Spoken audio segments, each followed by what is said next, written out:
buenas tardes, ¿cómo están? Bienvenidas y bienvenidos a Smart Channel, un podcast en el que abordaremos temas sobre medio ambiente, tecnología, sostenibilidad y también, por cierto, ciudades inteligentes. Nuestro propósito no es otro que servir como plataforma donde podamos reunir todos los últimos acontecimientos que el mundo tecnológico nos brinda, en general, incorporando en ello el quehacer de la academia, de las empresas privadas, de los entes públicos y, por cierto, también de los ciudadanos. Hoy, en nuestro primer capítulo, quiero presentarles la entrevista que hicimos a Enrique Rus Bentué en España. Enrique es reconocido mundialmente como el creador de las ciudades inteligentes. Aquí va. Bienvenidos y bienvenidas todos a esta nueva edición de Smart Channel, nuestro canal que busca ser una plataforma que aglutine todas las materias que en cuanto a tecnología se han ido desarrollando. Hablar de tecnología, hablar de medio ambiente, salud y también, por supuesto, de Smart Cities.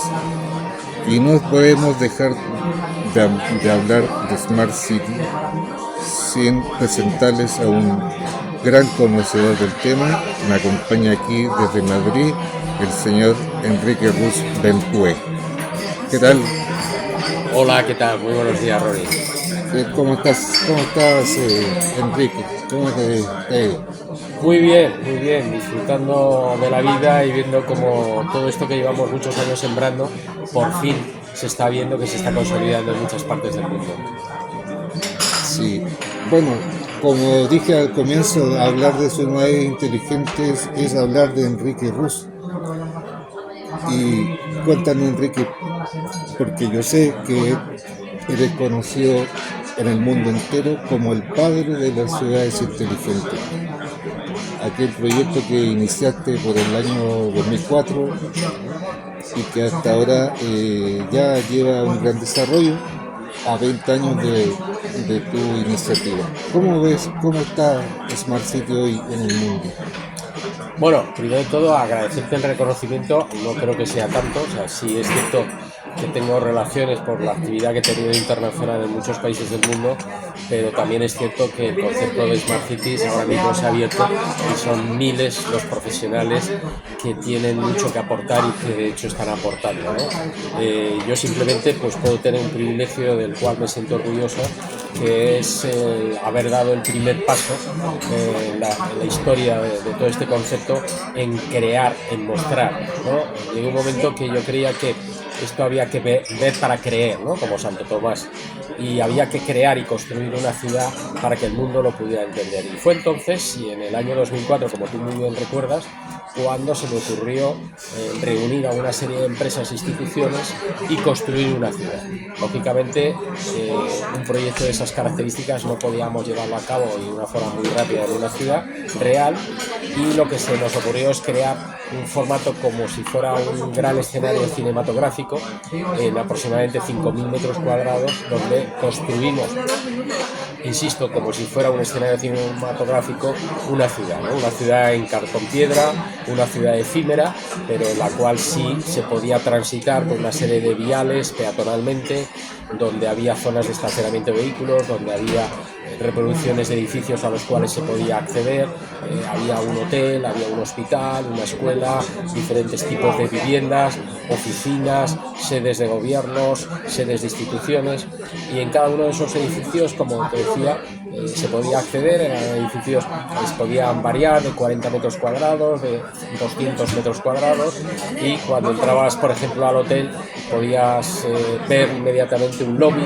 podías acceder a una de las habitaciones del hotel, como cuando entrabas en el hospital, podías ver la recepción y la admisión del hospital, podías ver la sala de los médicos, un quirófano, una habitación del paciente. Y bueno, yo una vez recreado todo ese espacio físico, lo que hicimos fue incorporarle las tecnologías diferentes que podrían habilitar la prestación de los servicios de cada uno de esos edificios, ¿no? Como había viviendas, instalamos pues toda la domótica que una vivienda necesita a nivel de electrodomésticos, de electrónica de consumo, de seguridad, de accesibilidad, etcétera, etcétera.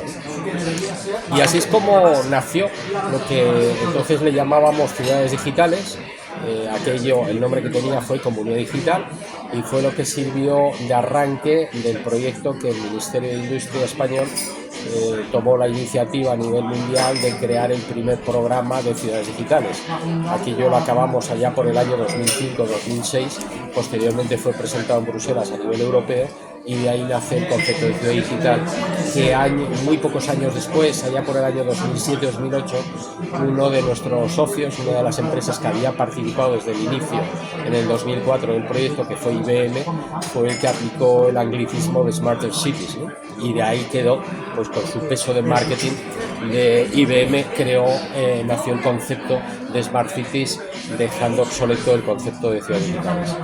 Por eso quizá, pues ha habido gente y sobre todo canales de televisión que se referían a mí como The Father of Smart City.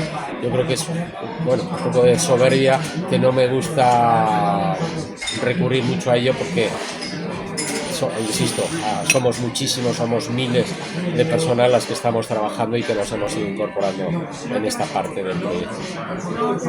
Así es, mira, a mí te lo había comentado antes.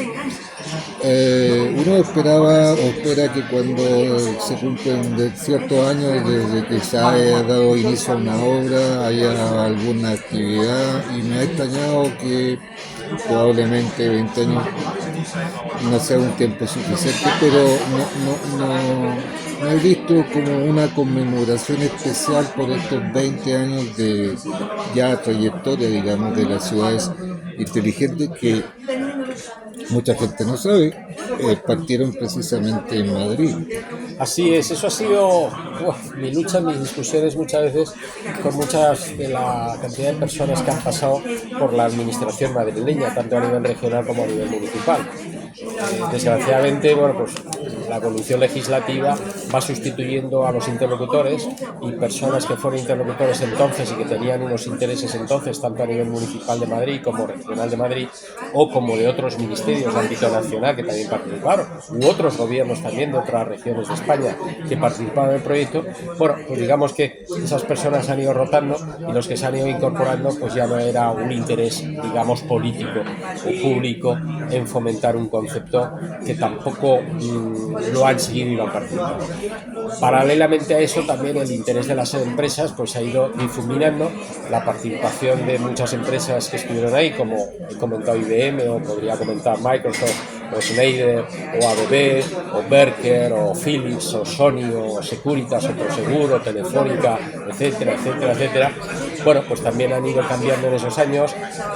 Lógicamente el interés y la personalidad de cada una empresa siempre ha querido prevalecer sobre un proyecto común por mantener la personalidad corporativa, y eso es pues lo que ha llegado pues a difuminar. Incluso pues de este proyecto ya prácticamente ya nadie se acuerda, con lo cual pues mi agradecimiento y reconocimiento a ti, Ronnie, por hacer referencia a él. Hecho ese paréntesis, además te quería llevar a otro tema. Enrique Russo es un nombre conocido en Latinoamérica, ha estado muchas veces en Santiago, sé que un par a lo menos, o una presencialmente, pero también te ha tocado trabajar en Panamá, en Argentina. Chile por los 90 tenía la calidad de ser pionero en tecnología, es decir, en desarrollo de temas tecnológicos. Hoy día no sé qué lugar podría estar ocupando, pero sí notas tú también como yo un cierto estancamiento de esta idea en términos de que fuera un proyecto global que incorporara muchas empresas con distintas tecnologías, y como tú bien decías recién, cada una finalmente siguió su propio curso de acción. ¿En qué, según tu opinión, en qué grado, en qué etapa de desarrollo está Sudamérica, especialmente en materia de ciudades inteligentes? Pues, como bien dices, es triste ver que Sudamérica no es de las regiones, ni mucho menos, más avanzadas en temas de Smart Cities, ¿no? Siempre es la pregunta que me hacen cuando yo viajo a algunos de los países de la América Latina es, pero de esto, ¿qué realidad existe? ¿No? ¿Qué ciudades inteligentes existen en el mundo? Y tristemente a mí me vienen siempre a la memoria multitud de ciudades en el mundo en las cuales muy pocas o ninguna corresponden al continente latinoamericano. Se ha avanzado muchísimo en Europa, se ha avanzado muchísimo en gran parte de Asia, en el continente africano incluso se está avanzando, pero desgraciadamente los proyectos en Latinoamérica pues han ido avanzando, pero muy poco a poco, y siempre, y sobre todo, promovidos por instituciones multilaterales como los grandes inversores, que es el Banco Mundial, SCAF o el Banco Iberoamericano de Desarrollo, el BID. Desgraciadamente, la falta de compromiso político en estos países ha hecho que no se lleven a desarrollar grandes proyectos. Yo he participado en conferencias en muchísimos países, en reuniones de trabajo de impulsar, pero desgraciadamente no se ha seguido avanzando. La rotación política en estos proyectos es fundamental. Recientemente he publicado una nota haciendo referencia que el punto más importante para el desarrollo de una ciudad inteligente es el compromiso político sin temer a los periodos legislativos. Yo he tenido que escuchar al alcalde decir, Enrique, ¿yo cómo voy a abordar un proyecto de Smart City si el periodo de ejecución supera en creces el periodo que yo voy a estar legislando, ¿no? Entonces, bueno, pues cuando partes de esa idea, de ese freno de las administraciones públicas, entonces entiendes el por qué no se lleva a desarrollar. Ante eso hay muchas posibilidades, muchas vías. De hecho, los pasos, que en cualquier caso sí se han dado en muchas ciudades latinoamericanas, no exceden determinados avances que se han hecho en pequeñas regiones o en pequeños barrios, ¿no? Y muy limitados desde la verticalidad, es decir, soluciones verticales. ¿Por qué son soluciones verticales? Porque muchas veces vienen más impulsadas por la empresa privada. Yo he tenido que no discutir, pero sí debatir con determinados gobernantes, y ahora me viene uno concretamente de México, en el cual me exhibía con mucho orgullo una aplicación que ellos habían instalado, ya se había hecho una inversión millonaria para reducir la delincuencia en la ciudad. Y yo le felicité porque no cabía duda que gracias a esa inversión se había conseguido reducir la delincuencia notablemente. Pero también le tuve que decir que si ese proyecto se hubiese hecho con una visión más amplia que la exclusiva como delincuencia y como un campo tecnológico vertical de una empresa concreta, por muy poquita más inversión se podían haber solucionado varias necesidades y varios requerimientos que esa ciudad tenía, ¿no? Desgraciadamente, el abordar un proyecto global, un proyecto holístico, es lo que demandan todavía proyectos más amplios en la región latinoamericana. Bueno, tú, Enrique, además de ser el piloto aviador, también has escrito varios libros muy interesantes y con mucho contenido también sociológico. Eso porque siempre he escuchado decirte que Smart City es un concepto que va más allá de implementar solamente tecnología, cámaras de vigilancia, etcétera. ¿Tú crees también que es por ahí como que se ha estancado el desarrollo al no entender cabalmente lo que significa una Smart City? Sí. Como te decía antes, las Smart Cities han estado lideradas sobre todo por las grandes corporaciones tecnológicas. El peso de esas corporaciones es lo que ha impulsado a los gobiernos a desarrollar determinados temas de implicación de la tecnología.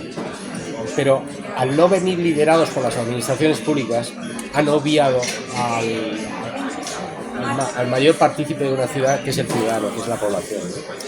Cierto es que se está avanzando muchísimo, los gobiernos poco a poco se están metiendo. Bueno, aquí tenemos grandes diferencias de países, países con mayor compromiso social o países con mayor compromiso político. No te digo que olviden la parte social, pero la ponen en segundo lugar por delante de los intereses políticos. Entonces, ese elevado interés o excesivo interés en la tecnología ha hecho muchas veces pensar que las Smart Cities eran pura tecnología como fin, cuando la tecnología, y eso se ha repetido muchas veces, no lo digo yo solo, la tecnología es un medio. Ahora mismo es absurdo contemplar una empresa que no esté digitalizada, una empresa que no tenga unos niveles de tecnificación. Pues por lo mismo es absurdo pensar que exista la gestión de una ciudad que no esté digitalizada, que no esté tecnológicamente implantada. Pero claro, cuando alcanza determinados niveles de sofisticación y de digitalización, no hay que pensar para quién va dirigida. Y ese a quién va dirigida es a quien hay que tener presente, que es la persona. Yo ya cada vez hablo menos del concepto de Smart Cities, que es un concepto ya obsoleto, un concepto ya muy mal gestionado porque se relaciona directamente con las tecnologías, olvidándose mucho con las personas. Yo hablo ahora mucho de la buena ciudad, un término tan sencillo como es la buena ciudad. La buena ciudad donde el ciudadano es el que prevalece por encima de las tecnologías. Una buena ciudad en la cual un gobierno, un gestor político está soportado en una base ética y en un interés social de desarrollar hacia sus ciudadanos, hacia su población. Una ciudad que la construyen quienes la habitan, quienes la gestionan y quienes la construyen, es decir, su población, sus gestores administrativos y las empresas que invierten y que participan, ¿no? Y es cuando esa buena ciudad consolida esos valores éticos, sociológicos, humanistas en líneas generales y los combina con la tecnología, es cuando se consigue el bien social, el desarrollo económico-social de una ciudad. Es como lo que plantea uno de tus libros, Ciudad Inteligente, Ciudad al fin y al cabo, ¿no? Eso es. En ese libro, y ya que en Chile estamos a puertas de un nuevo proceso eleccionario a distintos niveles, pero lo que interesa, lo que te quiero comentar a nivel de municipios, en ese libro tú haces una muy interesante crítica, o más bien das mi opinión respecto de lo que debe ser un alcalde visionario, un alcalde virtuoso. Para que podamos captar mejor, ¿qué entiendes tú por un alcalde virtuoso? ¿El que gasta mucho en cámaras, en tecnología? ¿O más bien el que sabe administrar esos recursos en pos de una mejora de la calidad de vida de los ciudadanos? Allí le denomino, sí, alcalde visionario, a ese alcalde que está dispuesto a trabajar por el desarrollo y la transformación de la ciudad para un bien social. Para lo cual el primer paso que tiene que dar es hacer un lado. Es decir, una iniciativa de estas características tiene que estar soportada por una participación privada, por asesores y consultores. Muchas veces he visto muchísimos proyectos que han quedado muertos porque se han delegado en determinados funcionarios de esa administración pública, que si bien es el responsable del área técnica, muchas veces se delega siempre en el director o responsable de la implantación tecnológica, entonces se olvidan del tema y ahí empiezan unos conflictos incluso entre las propias áreas de gobierno municipal. Esto es un proyecto que tiene que liderar el alcalde, que incluso en determinadas ciudades, como es el caso de Detroit, por ejemplo, crearon una figura que era el City Manager, que era una persona que se sacó del mercado laboral y se contrató de forma privada, y él era una persona que rendía cuentas exclusivamente a la Junta de Gobierno y al alcalde, pero tenía plena libertad de acción. Entonces, bajo niveles de eficiencia y sostenibilidad económica y sostenibilidad social, sostenibilidad tecnológica y sostenibilidad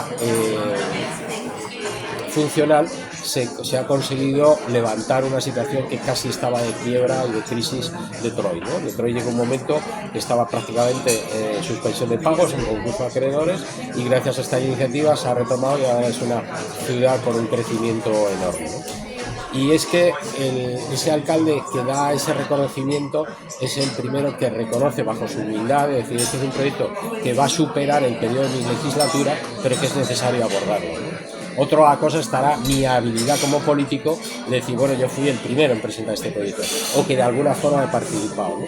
Pero yo creo que el personalismo a nivel político es lo que hay que ir abandonando y lo que hay que ir dotando a la iniciativa privada, a los expertos que de verdad lo son los temas, que no están influenciados además por las características locales y sí en cambio reúnen una experiencia internacional para poder apoyar y ese desarrollo.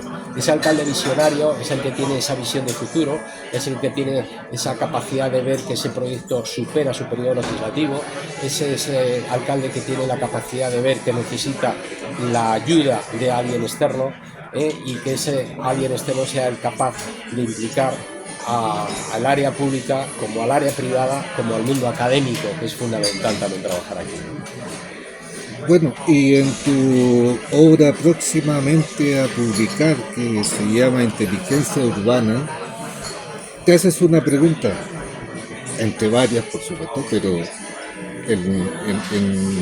dentro de lo que estamos hablando. Tú dices, ¿existe liderazgo entre la clase política municipal? ¿A dónde apuntas con eso? ¿Qué quieres resaltar con eso? Bueno, precisamente lo que comentaba antes, ¿no? Que es el gran reto que tienen los alcaldes. Está claro que ningún alcalde diría que no tiene ese interés, es más, se ofenderían si les lanzamos esa pregunta. Pero hay que profundizar de verdad en su sinceridad y en su humildad cuando de verdad analizamos si ese interés es cierto. Es decir, un alcalde por supuesto tiene que tener sus características como líder, ¿no? Y eso es lo que tiene que demostrar, no demostrarlo solo en el periodo electoral, sino demostrarlo en el periodo legislativo. Pero el ejecutar, el llevar a cabo el proyecto es fundamental. Yo tristemente he participado en muchos proyectos donde se ha hablado mucho y vamos a construir esta ciudad y vamos a modernizarla y vamos a convertirla en una ciudad inteligente, pero al final ha quedado ahí, en discursos, en palabrerías, en un congreso maravilloso que se ha hecho, donde ha habido muchas fotografías, mucho eco mediático, pero desgraciadamente en la realidad no está, ¿no? Cuando hay países, y tú hacías referencia a tu país, Chile ha sido un país que durante muchos años ha sido la referencia del más tecnológico a nivel de la región, y yo estuve hace muchos años allí, escuché muchas buenas palabras de muchos representantes del sector público y del sector privado, pero algo se ha avanzado, es cierto que se han hecho proyectos interesantes, pero no creo que vayan alineados con el nivel de tecnificación que por aquellos años 90 que tú hacías referencia hace unos minutos se merece Chile. Chile es un país con una riqueza notable y unas capacidades muy notables para el desarrollo y la transformación, y que merece la pena el valorar realmente dónde queremos ir, qué queremos hacer y sobre todo qué estamos dispuestos a invertir.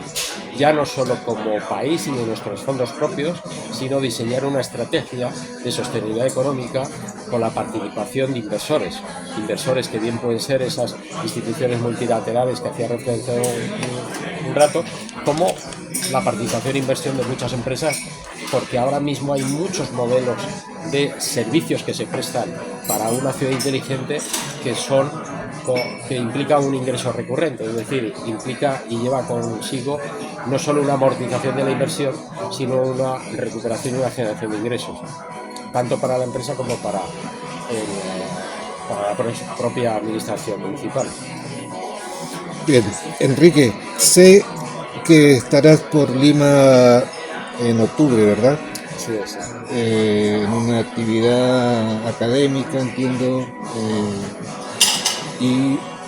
bueno, te deseo que te vaya muy bien con tu curso, que además sé que tienes que impartir un curso, y veremos si ahí nos podemos volver a encontrar para seguir conversando de esto que a ti y a mí nos apasiona, que es todo lo relacionado con ciudades inteligentes, ciudades sostenibles, sustentables, como quieras. La buena ciudad. La buena ciudad. Enrique, te agradezco mucho que nos hayas recibido aquí en Madrid, y nada, te dejo invitado para que cuando quieras nos visites también en Santiago de Chile. Estaré encantado. Muchas gracias, Muchas Ronnie, gracias por la entrevista y por darme la oportunidad de explicar determinados conceptos de gran interés para todos. Gracias, Enrique. Y a usted, luego nos volvemos a juntar en otra interesante entrevista. Bueno, espero que les haya gustado esta entrevista, este primer capítulo de Smart Channel. Hablamos con Enrique no solamente del presente, sino que también del futuro de las ciudades inteligentes y sobre todo de cómo interviene o el rol que cumple hoy día y que podría cumplir en el futuro la política.